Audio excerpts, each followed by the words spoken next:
তাদের সাইকোকে এখনো পর্যন্ত ঘুরে বেড়াতে দেখতে পাচ্ছি, জোনটা ক্যাপচার করে।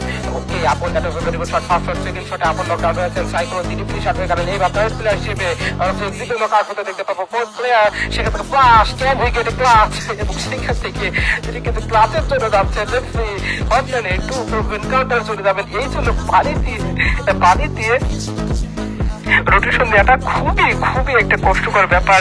রাইট নাও হুসেইন একা হয়ে যাবেন, একা তার তিনজন প্লেয়ারের ফিনিশ আউট হয়ে গেছেন। প্লাস তিনি চাইছেন একটি 1/4 বের করে ফেলতে। লেটস সি এখান থেকে 1/4 বের করে ফেলাটা পসিবল হয় কিনা।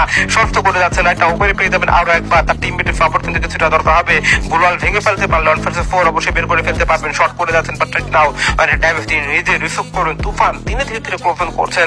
ফ্লাশ এখন পর্যন্ত প্রস্তুত হয়ে আছেন তার স্নাইপারটি নিয়ে। এবার জোন তাকে প্রেশারাইজ করবেন, তাকে জোনের ভিতরে এন্ট্রি কিন্তু করে ফেলতে হবে। রাইট নাও শর্ট করে যাচ্ছেন এখন পর্যন্ত তুফান। তাদেরকে আমরা দেখতে পাচ্ছিলাম তারা ক্লোফেন করবেন। এই মুহূর্তে ম্যাডাম ফ্লাশ তাদেরকে দেখতে পেয়েছি, তারাও কিন্তু ক্লোফেন করবে। হোফাইন তার অবস্থা অতটাও ভালো নয়, তিনি শেষ পর্যন্ত ফ্লাশের কাছ থেকে ফিনিশ আউট হয়ে যাবেন। That's 1/4 coming from flush and that off from very good shot.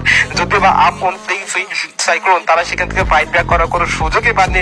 Flush একের পর এক জাস্ট মাছ ধরেছেন বলা যায়, জাস্ট ফিশিং করেছেন। And that off from very good shot by the way. Flush অসাধারণ অ্যাকুরেসির সাথে তিনি শটগুলো করেছিলেন এবং সেখান থেকে ব্যাক টু ব্যাক 3টি এলিমিনেশন